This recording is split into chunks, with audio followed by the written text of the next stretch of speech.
సంగారెడ్డి మరోసారి నీట మునిగింది. అర్ధరాత్రి కురిసిన 10 సెంటీమీటర్ల భారీ వర్షానికి సంగారెడ్డి టౌన్ అల్లకల్లోలమైంది. రోడ్లపైకి వరద నీరు చేరటంతో వాహనదారులు తీవ్రంగా ఇబ్బందులు పడ్డారు. రోడ్డుపై వరదలో బస్సు, బైక్ చిక్కుకుపోయాయి. బస్సు నుంచి బయటకు రావడానికి ప్రయాణికులు నానాతంటాలు పడ్డారు. వరదలో కొట్టుకుపోతున్న బైక్ని కాపాడుకోవటానికి యువకులు పడ్డ ఇబ్బంది అంతా ఇంతా కాదు. అపార్ట్మెంట్లలోకి నీరు చేరటంతో మోటార్లు పెట్టి బయటకు తోడుతున్నారు. మరిన్ని వివరాలు మా ప్రతినిధి శ్రీనివాస్ అందిస్తారు. సంగారెడ్డి జిల్లాను అర్ధరాత్రి అకాల వర్షం అతలాకుతలం చేసింది. నిన్న అర్ధరాత్రి 10 నుంచి 12 గంటల సమయంలో కురిసినటువంటి భారీ వర్షానికి మాత్రం సంగారెడ్డి పట్టణం అంతా కూడా, సంగారెడ్డి టౌన్ అంతా కూడా పూర్తిగా జలమయమైనటువంటి పరిస్థితి అయితే ఉంది. నేను ప్రస్తుతం సంగారెడ్డి పట్టణంలోనికి కూతవేటు దూరంలో ఉన్నటువంటి సంగారెడ్డి ఐటీఐ చౌరస్తా దగ్గర ఉన్నాం. మనం విజువల్స్లో చూసుకోవచ్చు, 2 మోటార్లు పెట్టి ఇక్కడి నుంచి అపార్ట్మెంట్ సెల్లార్ ఏదైతే ఉందో సెల్లార్లలో మొత్తం ఆ నీరంతా కూడా నిలిచిపోయినటువంటి పరిస్థితి. దీంతో 2 మోటార్లతో మాత్రం ఇటు ఫైర్ సిబ్బంది మాత్రం నీటిని తోడివేసే ప్రయత్నం అయితే చేస్తున్నారు. నిన్న రాత్రి గంట వ్యవధిలోనే 10 సెంటీమీటర్ల భారీ వర్షం అయితే నమోదైంది. దీంతో సంగారెడ్డి మొత్తం అంతా కూడా జలమయమైంది. పూర్తిగా కూడా రాత్రంతా కూడా సంగారెడ్డి పట్టణంలో మొత్తం పూర్తిగా అంధకారంలో ఉంది. రాత్రి కురిసినటువంటి భారీ వర్షానికి కరెంటు కూడా లేనటువంటి పరిస్థితి. దీంతో రాత్రికి రాత్రే ఇటు విద్యుత్ అధికారులు తీవ్రంగా శ్రమించి విద్యుత్ను కూడా పునరుద్ధరించారు. ఆ తర్వాత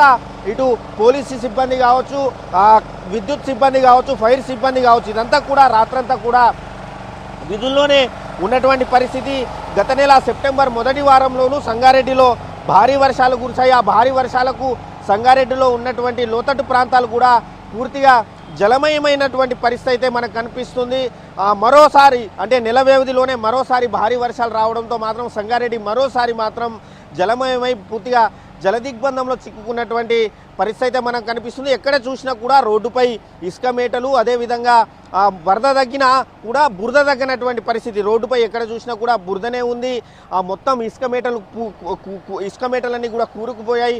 దాదాపు మొత్తం హై కెపాసిటీ ఉన్నటువంటి మోటార్లతో మాత్రం నీటిని తోడేస్తున్నా కూడా అపార్ట్మెంట్ సెల్లార్లలో దాదాపు 5 రోజుల నుంచి దాదాపు 5 గంటల పాటు తీవ్రంగా శ్రమిస్తున్నా కూడా ఆ అపార్ట్మెంట్ సెల్లర్లలో వరద అయితే తగ్గడం లేదు. మరోవైపు ఇదొక అపార్ట్మెంటే కాదు, సంగారెడ్డిలో ఉన్నటువంటి చాలా వరకు ఉన్నటువంటి అపార్ట్మెంట్లన్నీ కూడా ఇటు అపార్ట్మెంట్ సెల్లార్లలో నీరు చేరాయి. దీంతో ఇటు ఫైర్ సిబ్బంది తీవ్రంగా ఆ నీటిని బయటికి తోడేసే ప్రయత్నం అయితే చేస్తున్నారు. మొత్తంగా చూసుకుంటే మాత్రం సంగారెడ్డిలో అర్ధరాత్రి కురిసినటువంటి భారీ వర్షం ఏదైతే ఉందో భారీ వర్షానికి మాత్రం ఒక్కసారిగా కూడా మొత్తం జనజీవనం కూడా అస్తవ్యస్తమైనటువంటి పరిస్థితి అయితే ఉంది. కెమెరామ్యాన్ రమేష్తో శ్రీనివాస్, ఎన్టీవీ, సంగారెడ్డి జిల్లా.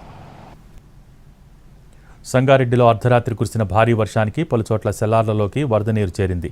జనరేటర్ మోటార్లతో నీటిని బయటకు తీసేందుకు అపార్ట్మెంట్ వాసులు ప్రయత్నిస్తున్నారు. రోడ్డుపై భారీగా వరద రావడంతో ఇసుక మేటలు పేరుకుపోయాయి.